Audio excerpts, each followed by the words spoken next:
My own brothers died tragically as well, truth be told.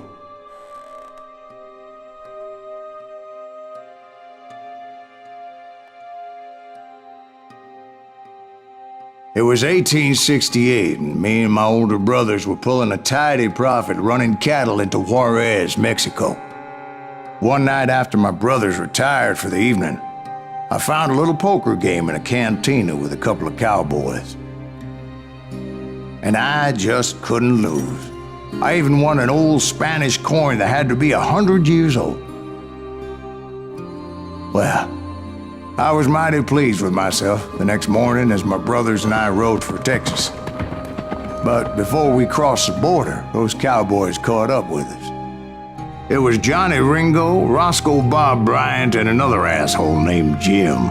They wanted their money back and everything else we had, including our lives, as those boys didn't want us coming for them later. Bob put that old Spanish coin in my mouth and said, "I won't have it said that I left you with nothing, boy." Well, those horses bolted, and there we hung as those bastards rode away. The branch finally snapped under the weight of the three of us, but being my older brothers were bigger and heavier, they were already dead. And right then I swore to myself that I would avenge them. Ringo you know about. But Bob eluded me, until I heard he was riding with the Wild Bunch.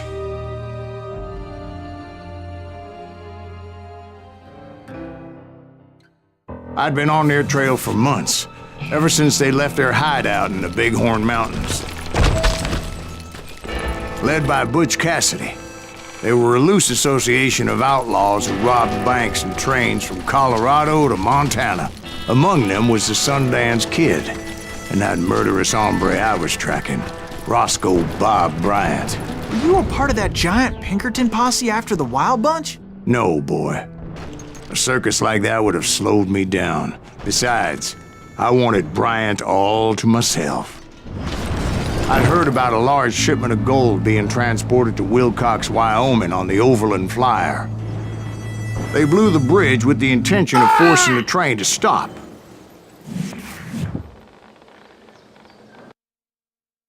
Well, I assumed the Wild Bunch was likely in the still intact part of the train high above.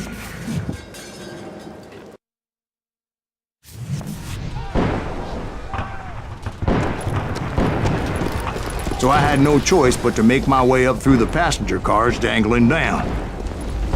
I was determined to make that sumbitch Bob pay for what he did to my brothers.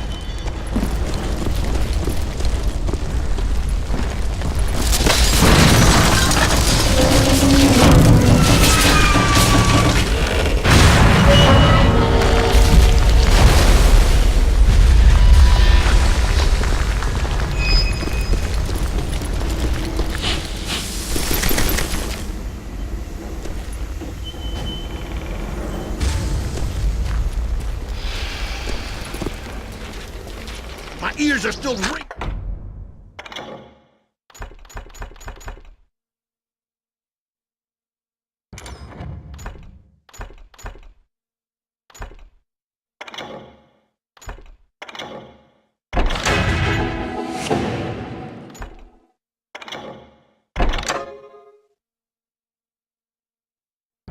From blowing up that bridge. What'd you say? I can't hear a goddamn thing. Well, I made my way off unscathed and came upon a few members of the gang and had no choice but to dispatch them. From there, I had to negotiate an even more precarious route. But first, I would need to get my ass out of there.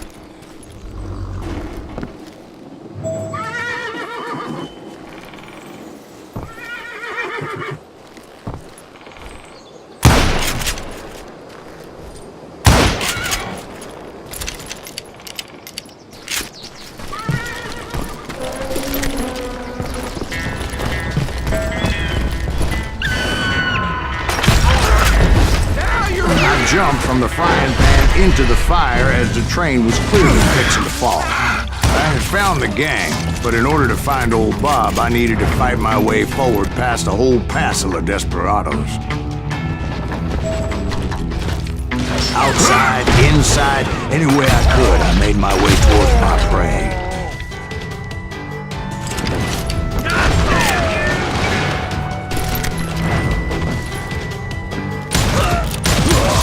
Well, what about the passengers?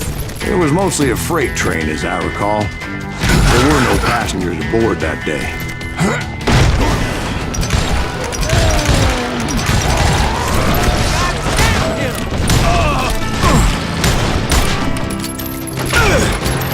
It for you!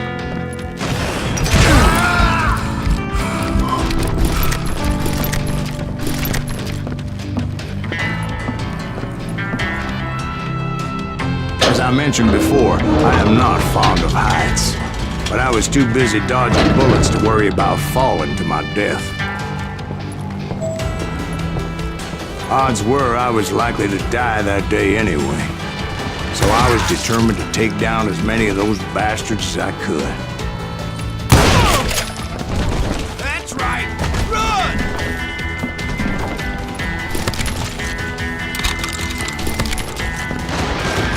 Mine, don't I?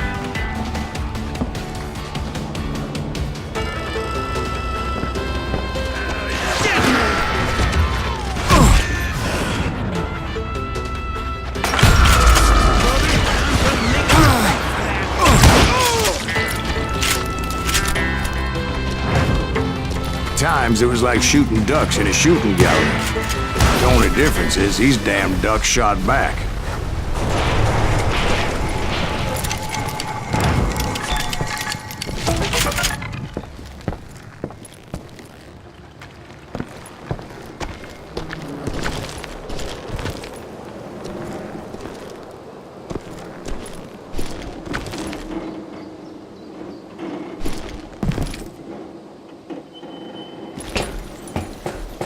I kept hoping the law would show up and give me a hand. You mean like that giant Pinkerton posse that I read about? Did they come riding in, guns a-blazing to help?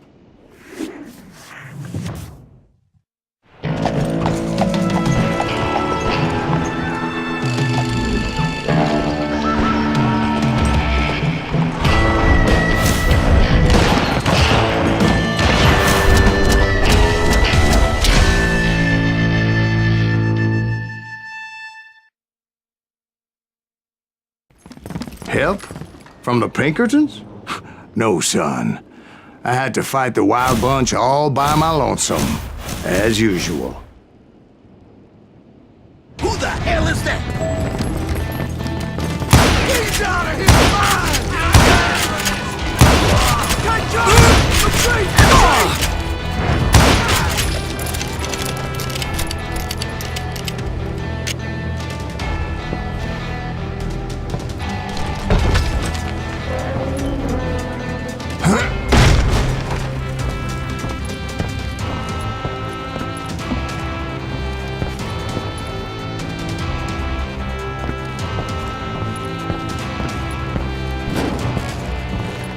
He's killing everybody! Ready to meet your fate. He'll kill us all!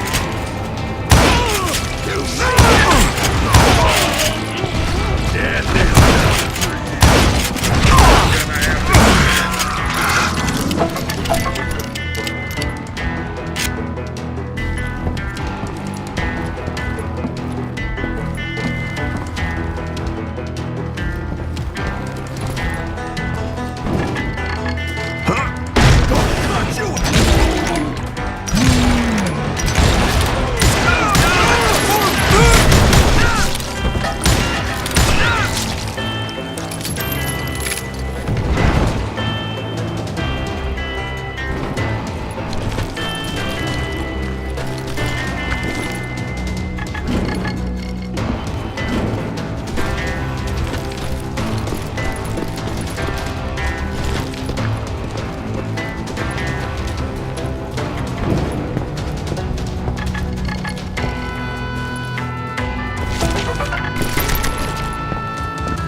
My guess is those dime novels didn't portray this as it happened, did they?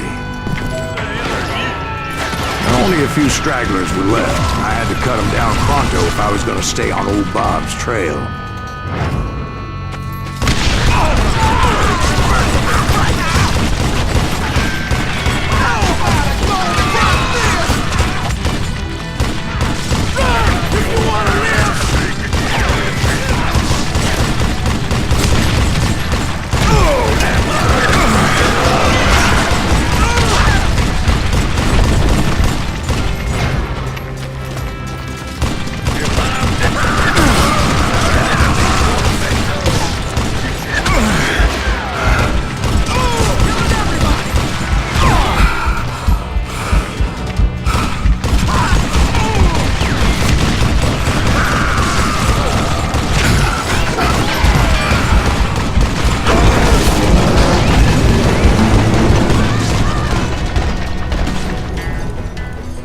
Once I silenced all those guns, I went searching for my nemesis, determined to finally have my justice. But the only survivor who welcomed me was George Flat-Nose Curry. Who was he?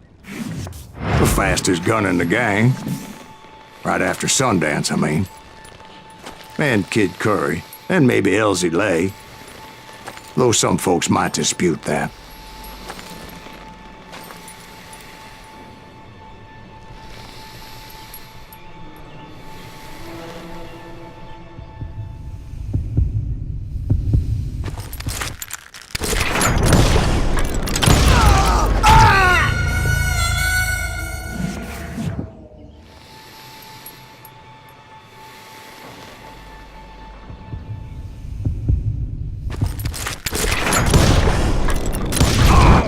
On that very same day, Butch Cassidy and the Sundance Kid decided to leave the Wild Bunch behind and decamped for South America.